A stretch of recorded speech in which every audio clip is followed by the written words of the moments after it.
Welcome to the Seeker's Quest podcast. My name's Radha Priti, and I'm again flying solo today, but I have my live crew here. We have our live crew here that's here with us live and is gonna chime in and help contribute during our episode today. So thank you all for being here. I'm so grateful to have you all here today. You know, I'm like rounding this third trimester of my pregnancy, and I'm like tired and my back hurts and just like all of these things that are just kind of annoying to deal with in life. And this Sangha really is like a staple in my life. And we just started doing it a few weeks ago, and I'm so grateful for it because it really just lifts me up. Just all of your association and talking about these purifying things together. So thank you all for being here. Today we're reading through the Bhagavad Gita. This is our 7th day. And we're going to start on chapter 1, text 30. So that's where we're starting today. I'll go ahead and share the screen and we'll get right into it.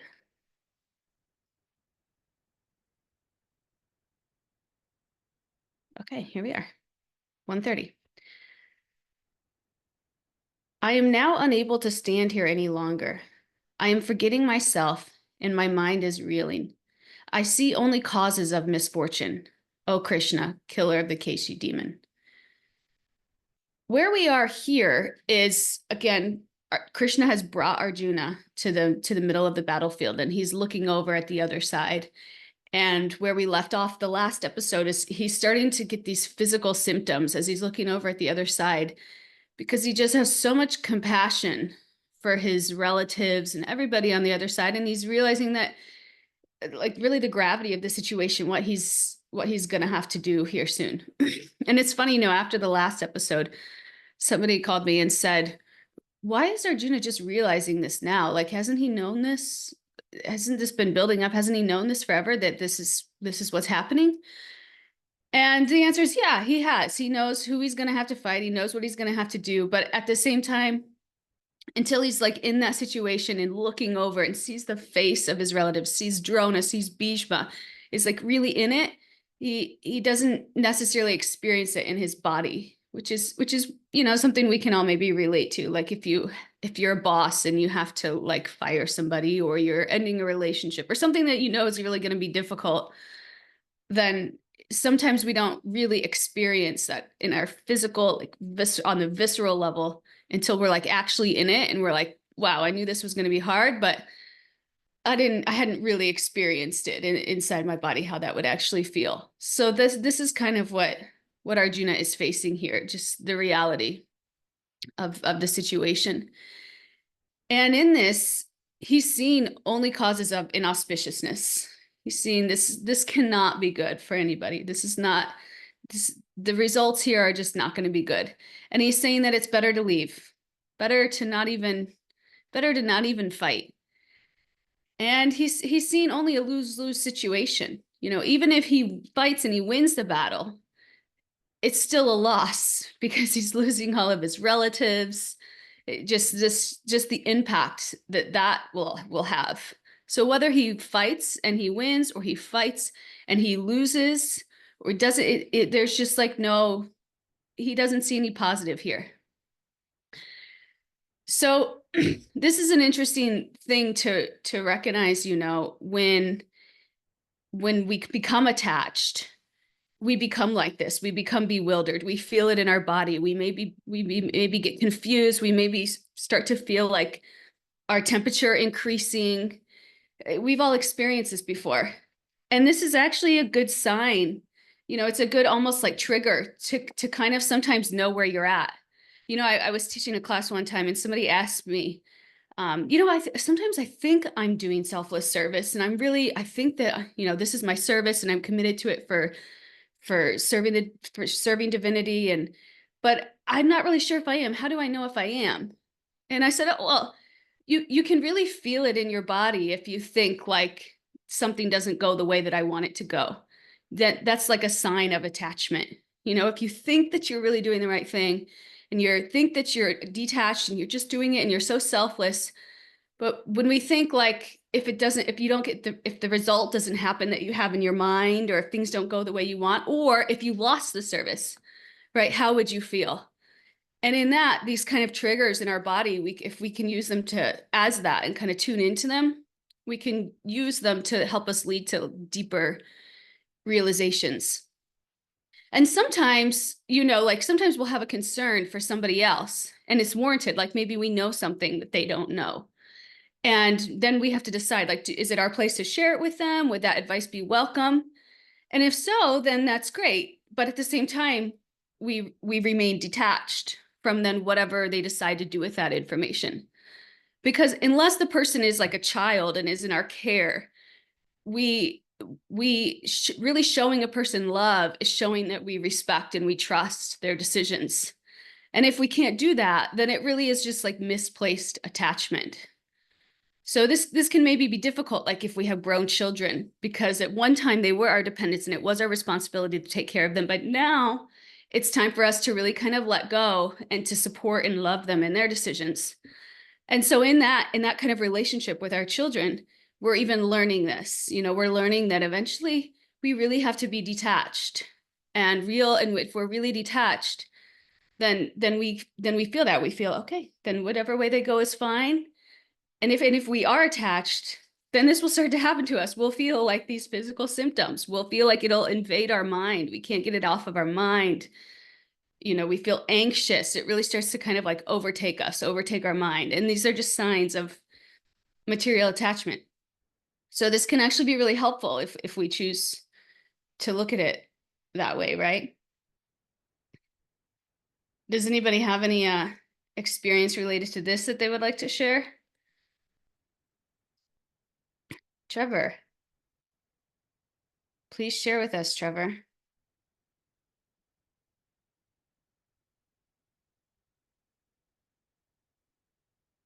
think you just raised your hand, but we can't hear you, Trevor. Oh, you're on mute. Unmute yourself. Yeah, there you go. My bad. Great. Thank you. I've experienced that stuff on like a handful of occasions at least.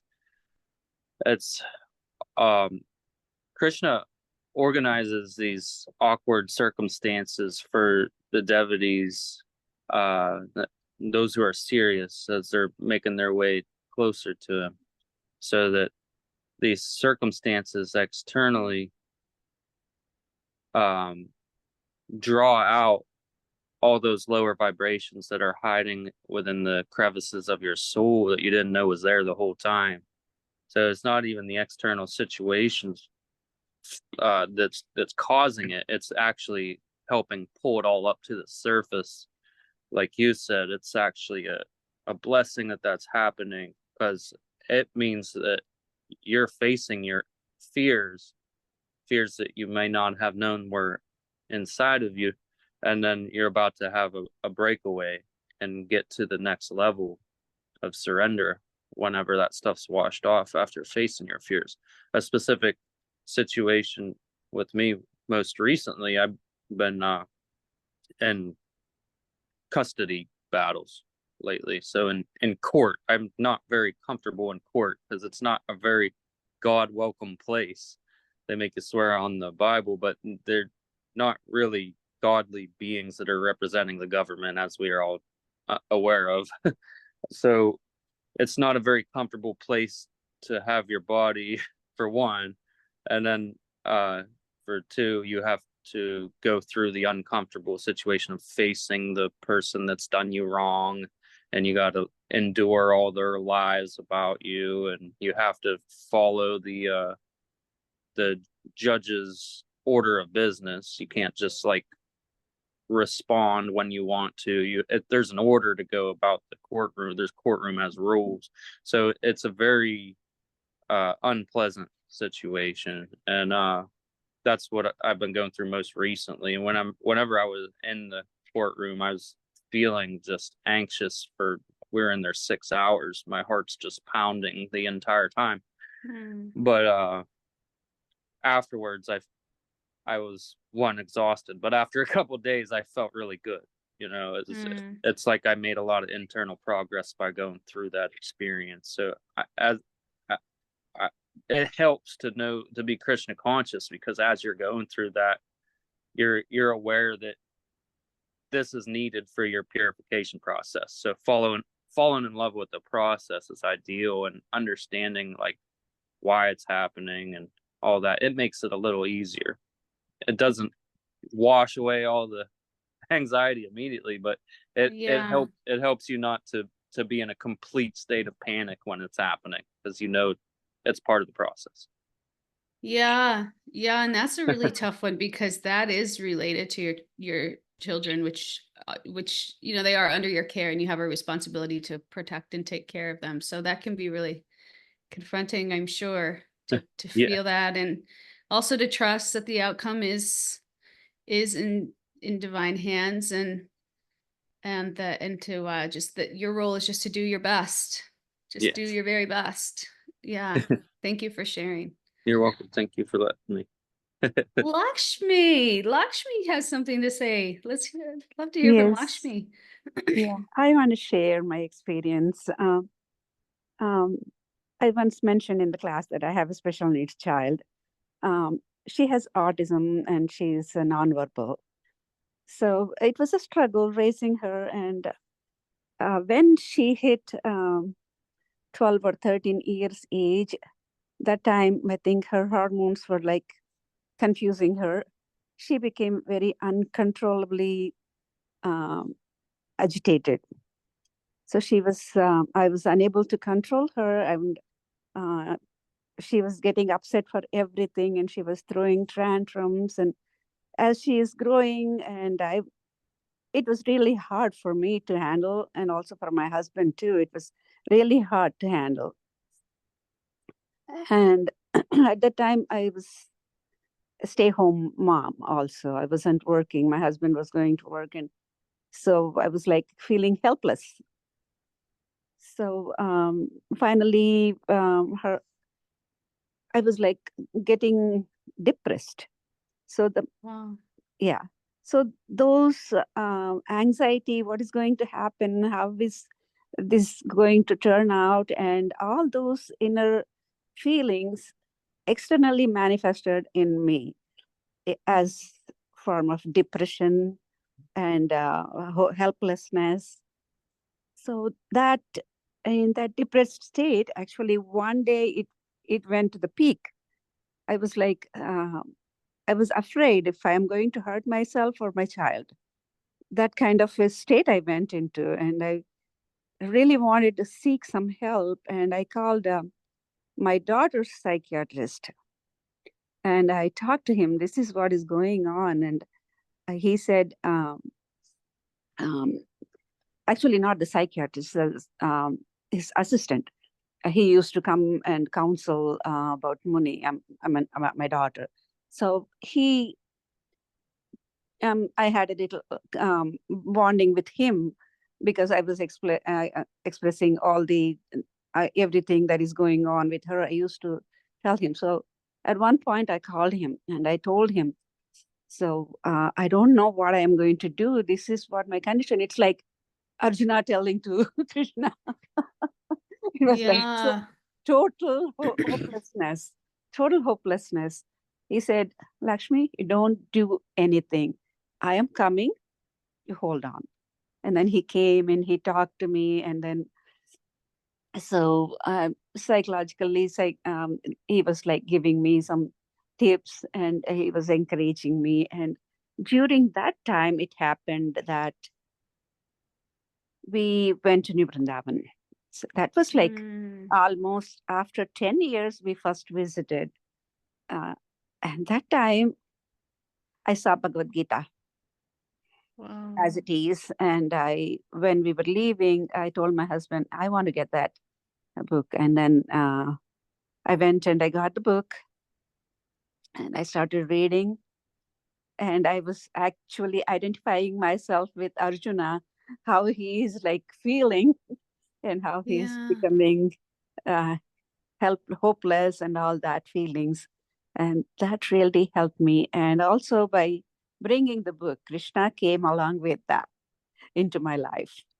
And Wow. yeah, and pretty soon I was connected with devotees, and it was like, yeah, even now, my daughter's behaviors and everything are the same, and all the situations in the life did not change, but I have changed. So I just wanted to share that experience with you guys. Wow. That's amazing. Thank you so much for sharing. Thank you, Radha. And that goes back to kind of what we were talking about in the last class too, where it's some of these experiences that bring us to our knees. It really is like confronting us, kind of helping us level up to the next, to higher states of consciousness in our life, to higher states of connection, to kind of like what Trevor's saying, to kind of like shed some of these impurities Exactly. and identifications with the body. Wow, amazing. People that raise special needs children. I have another friend in the same boat, and I have so much respect for you guys. It's like you guys are like warriors. It's amazing the things you go, and then I think like, wow, the things that you must really learn and the strength that you must cultivate. I being faced with those challenges all the time. It's inspiring. Thank you That for is, sharing. yeah, that is so true. Actually, going through all that, actually gained some patience. Yeah, I can only imagine. Wow. You guys are, yeah, blessed souls. Thank you. thank you. So this is interesting. We're seeing um, both Duryodhana. We talked a lot about Duryodhana and how materially afflicted he is, and kind of his psychology and his symptoms that show how material afflicted he is. But we're seeing that Arjuna is also materially afflicted, which is interesting. These signs that he has, these physical symptoms, we're seeing that he's materially attached. And again, it doesn't need to be a bad thing, just something to notice where he is. Does anybody want to comment on the difference between Duryodhana and Arjuna's attachments or psychologies? Because we see that they're both materially afflicted. So can we identify a difference between the two characters based off of what we've learned so far or seen in their actions and their words? I'll give you a minute if anybody wants to comment on that. Lakshmi, I'm assuming your hand's still up from your last share. No, I just raised it again. Oh, wonderful. What do you have for us? Yeah. The difference between Arjuna and Duryodhana, what I observe is Duryodhana is self-centered. He is actually thinking about his own, and he doesn't mind losing anybody in the battle, but he wants to win and he wants to be the ruler. But Arjuna, on the other hand, is different. He is on the path of dharma, and he's thinking about everybody. He's thinking about everybody, not about himself. So that is the main difference that I observed between those two: self-centered, and I can say Arjuna is like God conscious, and he sees everybody as children of God, and he wants everybody to be safe and happy. But Duryodhana, he is concerned about his own happiness. That's beautiful. Thank you so much. Thank you. Yeah, because we see even in levels of material consciousness, there's different levels, there's different rings, right? So as we're evolving our consciousness, our concern for our sphere of like acknowledgement, will get bigger. Like at first, maybe we just notice ourselves, like children, like when they're really babies, they only have cognizance, like they think the sun rises and sets for them, right? But as they become older, their consciousness starts to expand and they understand more so, hopefully, the implications of their actions on other people, and their consciousness starts to kind of evolve like this. So yeah, we see already Arjuna's definitely has more of an elevated consciousness than Duryodhana. Is there any other notices that or differences that we notice?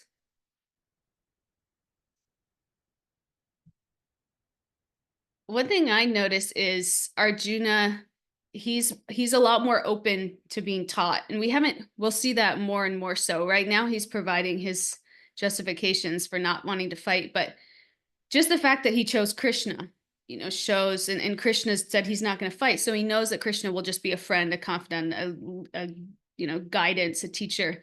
He knows that's what he's going to get from him. So just that fact, he's more open to the knowledge. Duryodhana seems pretty closed.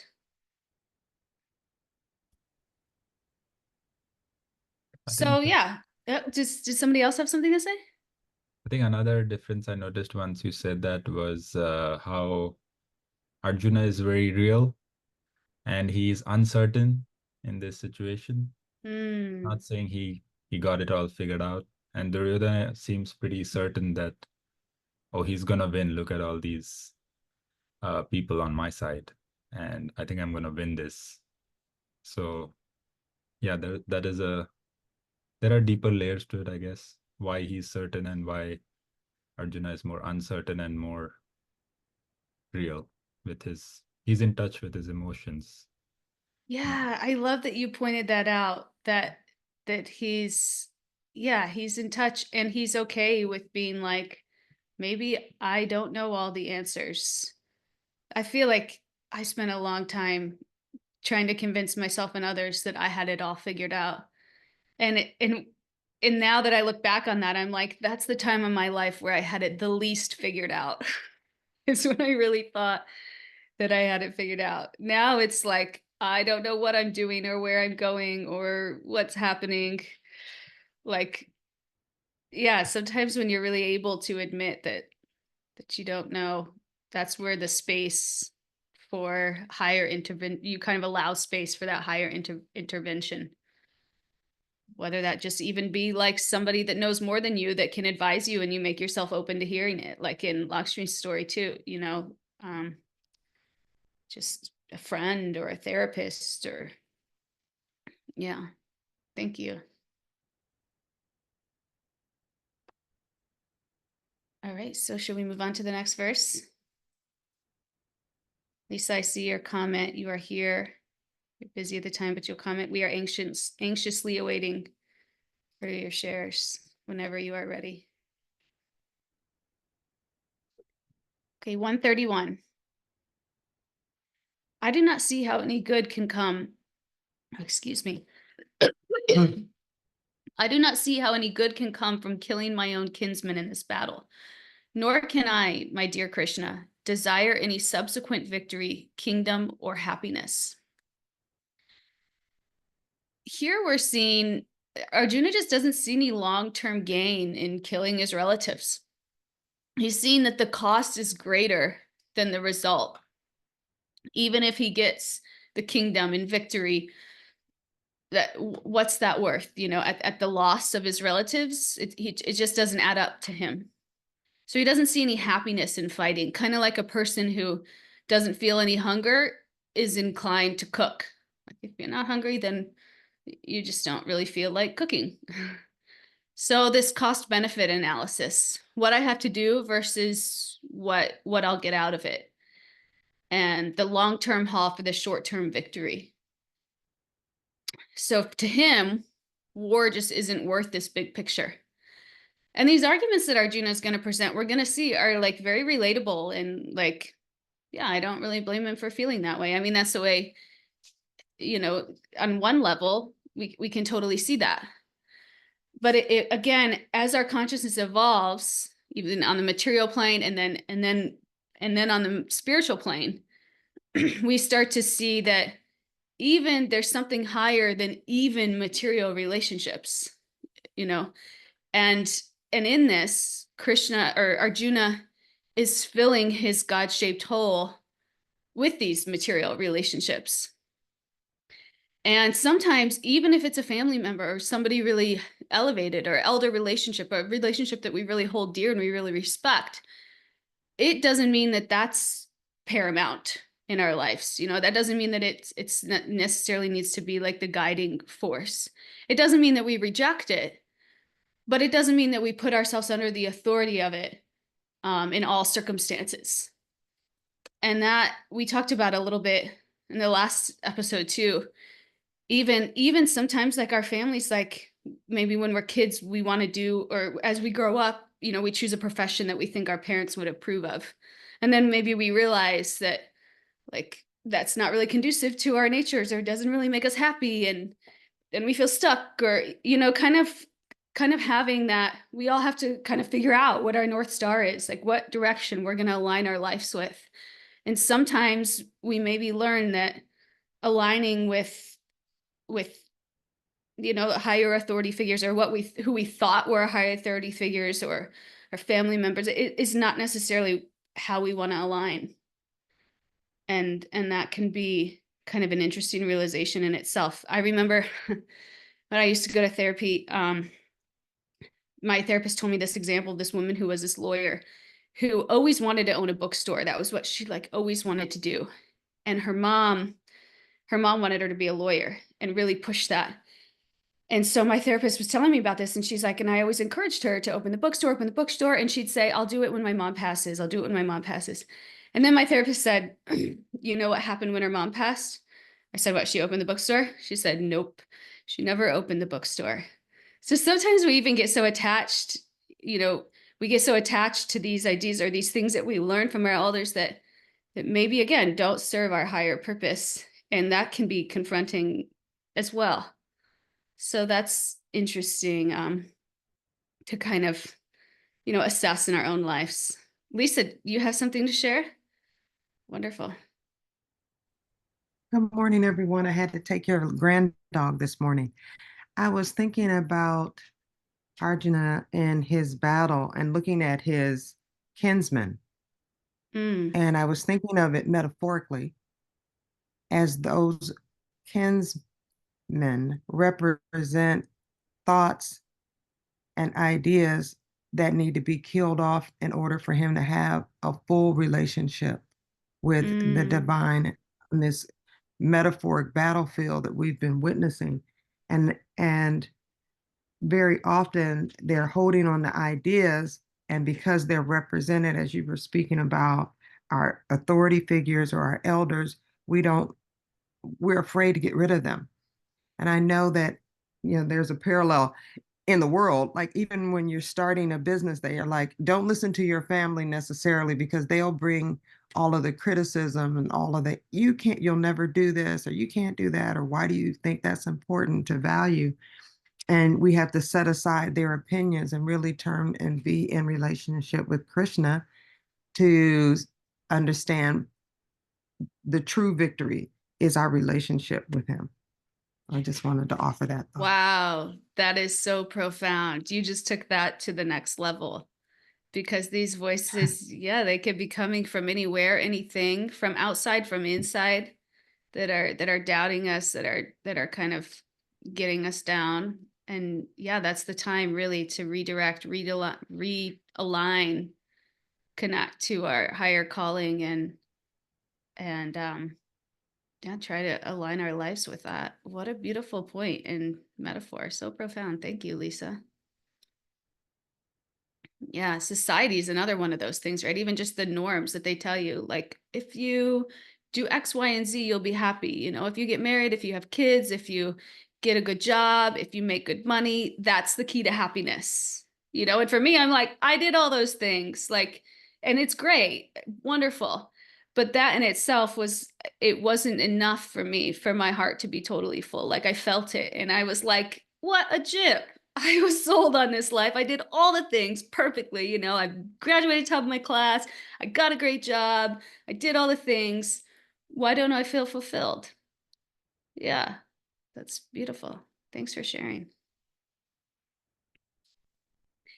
And one of the problems here is that Arjuna is a Kshatriya. So that's his nature. We've talked about, right? Like in this society, people are divided into different categories according to their nature, and therefore their contribution to society will be conducive to that. So Arjuna is a Kshatriya. He's like passionate. He's a protector. This is his nature. And for that, he requires a kingdom for subsistence. And Kshatriyas can't engage themselves in any occupation. You know, this is what is natural to them. This is their nature. This is what they have to do. So if this is his nature and he can't, you know, he doesn't have any land, which is what's required to perform his duty, to you know, perform his contribution to society, the only way to get it is to fight. If he's decided that it's not worth it, then the only option is to go to the forest and live a secluded life of frustration, right? That's like the next option for him. That's what he's seen. And he's even saying, you know what, maybe that's better for me. And we're going to hear what Krishna says about that. And that's a big lesson in this first part of the Gita for us. So should we move on? Does anybody else want to contribute anything before we move on? Okay, great. So now we're at 32 through 35.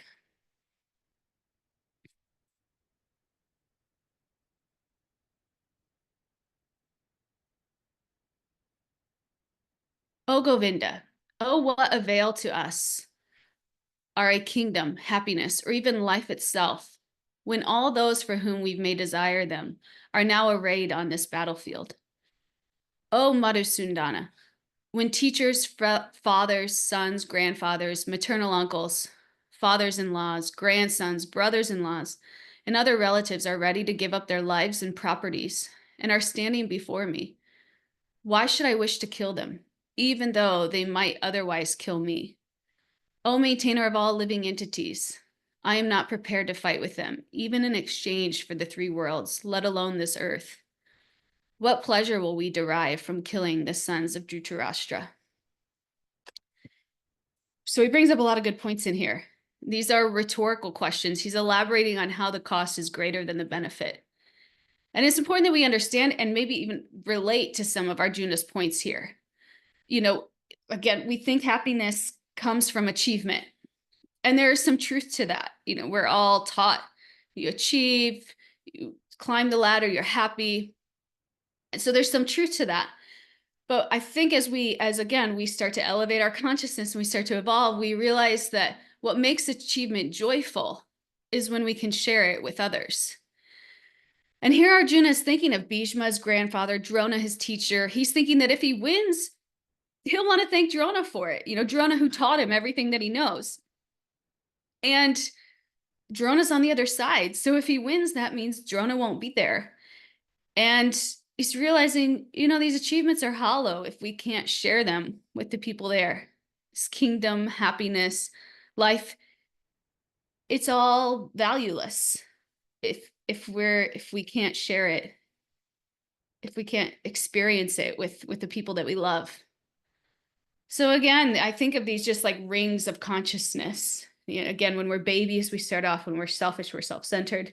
Naturally, as we get older and we have experiences and we learn and we grow and we love, we start to see how connected we are to other people and the things around us, to speak of the environment, you know, as our consciousness starts to expand. And Arjuna is there. He's really on like an outer ring. Whereas we talked about Drona's like on that inner ring, that self-centered. He's pretty low on the consciousness spectrum.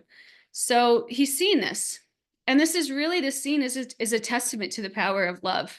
You know, this is a person who cares deeply and is affected so much. He doesn't want to retaliate. He doesn't want to do anything for self-interest. He just cares about them. He even cares more about them than he does his own life. You know, he's not worried about his own life. He's worried about them and what that would mean. And this is a higher material consideration, but it's still not the highest level of consideration. But it does show us, again, how elevated Arjuna is in his consciousness. And again, his qualification, like his prereq for receiving spiritual knowledge. And this is where we all really try to get in this life, in our interactions with our families, with our friends, with our children. we really try to get to this level, this level of selfless love that we could have for other people. So yeah, there's layers of principles in this, and Krishna's yet to teach us the highest one. He's going to come in and teach us the highest one, but we're seeing these layers just kind of become unpeeled, and will continue to as Arjuna walks us through his logic. Does anybody have anything they'd like to share before we move on?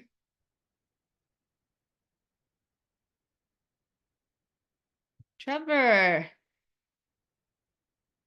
what do you got for us, Trevor? I just wanted to bring up the point that clearly, because of all those heavy emotions, he's still in the bodily concept. So he's, of course, everything you said was definitely valid. That I'd be thinking the same stuff. You know what I mean? It's like, this is my family. If I'm to enjoy anything, I'd like it to be with them. But he's thinking, in terms of material desires instead of spiritual, and he's still seeing them as such great personalities, which they were, but he was still failing to see that they've at some point chose the wrong path, and they started embodying greed and lust. So he's thinking in terms of bodily perspectives, if I kill them, they won't be there anymore. That's true in the temporary picture, but whenever you get further, Krishna explains, like, you're not actually downward spiraling right now. You know what I mean? So Yeah. And yeah. The Beautiful next point. Quotes that Krishna brings up are probably one of my favorite parts of the book. Wonderful. Thank you. Yeah. Thank you. Yeah. Though profound, still definitely in the material plane. Thank you. Okay. So 136.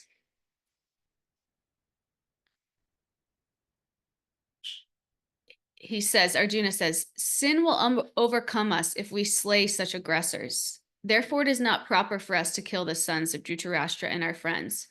What should we gain, O Krishna, husband of the goddess of fortune? And how could we be happy by killing our own kinsmen?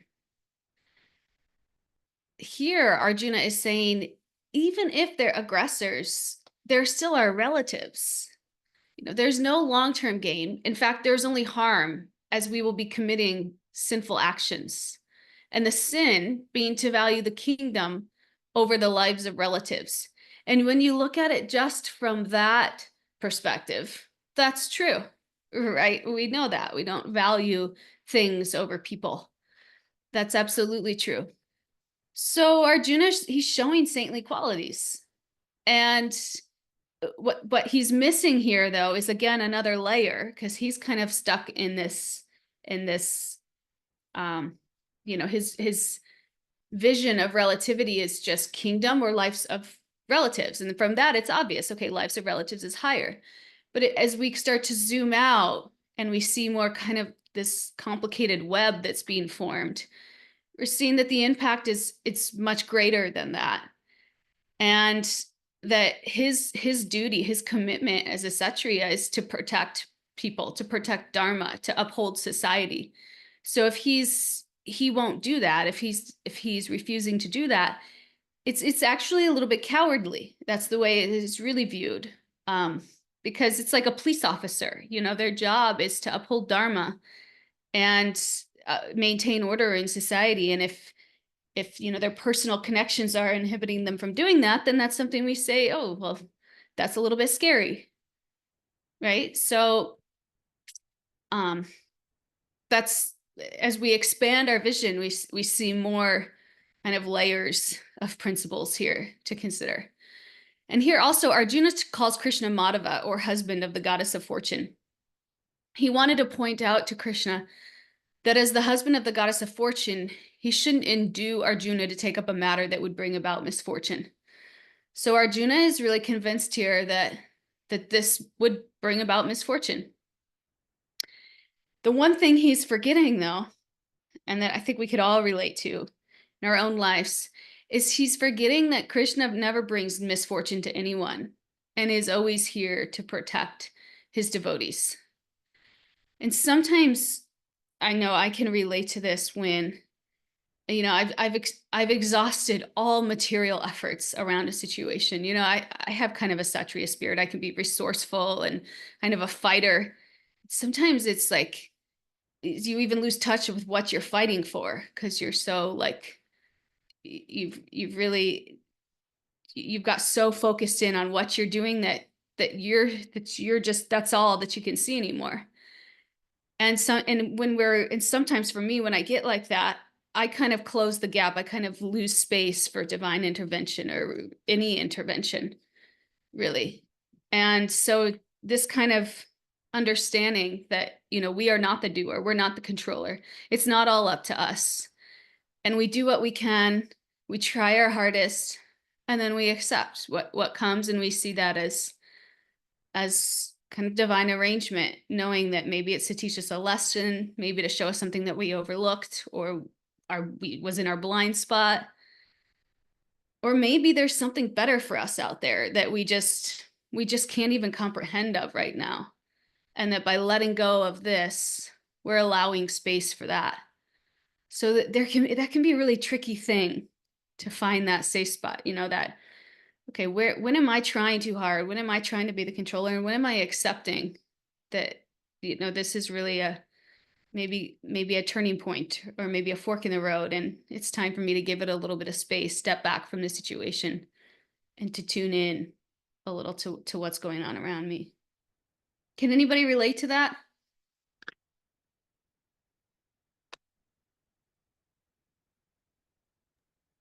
Yes, I can definitely relate to that. You know, when I, let me be clear, think that I've understood the divine direction, and then I go to help God. And it's like, wait, doesn't need my assistance, but my surrender or my devotion or my willingness to listen is what actually ensures my victory. And I've definitely many times in my life been, as I say, tone deaf, you know, not really being able to hear. And I recognize that it's out of my unwillingness to hear because for whatever reason, fear, or I think I know better, or I think, like I said, God needs a little bit of my help along the way. And you know, I'm good for a quote from the Bible. I remember when Job was questioning God, and it's one of the things that I really love about the Gita and the literature is the dialogue between the divine and the created. And Job was questioning God, and God said, "Where were you when I put the stars in the sky? You know, where were you when I put the Leviathan in the deep? Where were you?" And it's like, oh, and it's just a nice being put back in my place. So just Wow. wanted to share that thought. Thank you for sharing. That was beautiful. And you said something at the beginning that I wanted to quote back, but I already forgot it. But it was something about how when it just reminded me of Arjuna, what Arjuna's doing. You know, he's gonna present his arguments. He's gonna experience what he's experiencing. He's gonna communicate it, but then he's gonna step back and say, you know what? Actually, I don't know what to do. I'm confused. And in that, he's allowing that space. And you said something kind of like similar to that experience that you Like allowing that God doesn't need space. my help. Yeah. Yeah. It doesn't mean just like blindly like accepting anything that goes on around us, or, you know, we still show up, we still participate, we still experience, but then we know when it's time to say, okay, I've really exhausted every avenue here. Maybe there's something bigger that I'm not seeing. And to be able to see that, like Nitai was saying, to be able to step back and see and acknowledge that maybe I don't know everything. Maybe there's something here that maybe there's another level, another layer, another, you know, layer of the onion to peel off that I can't see yet, to be open. That's like really the turning point in so many of our lives. Thank you. Thank you. Does anybody else like to share? Anybody on anything at all that we talked about today? So wonderful hearing from you all and getting to know you better.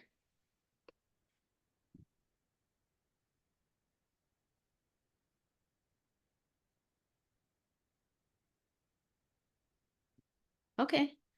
Well, that's all I had for you today.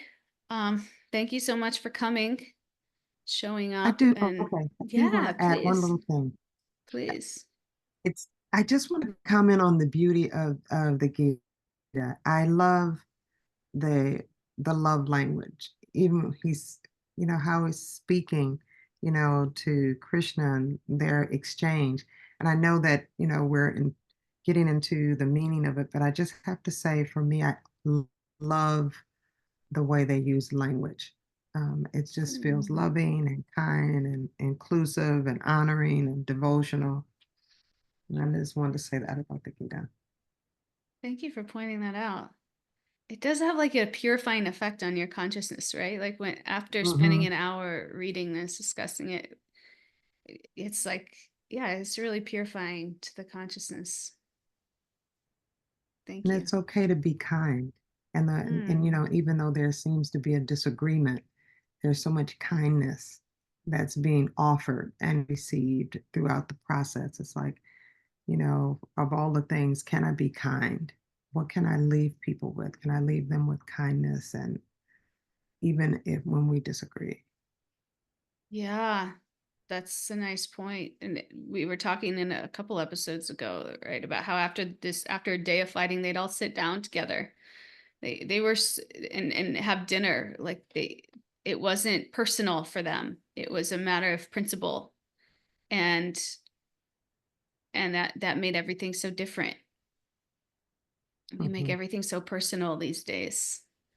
Having a disagreement and still being able to hold that space can be like nearly impossible. It's good examples for us. Thank you.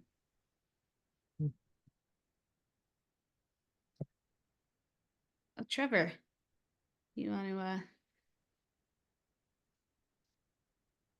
just one more thing to think about here before we conclude for the day?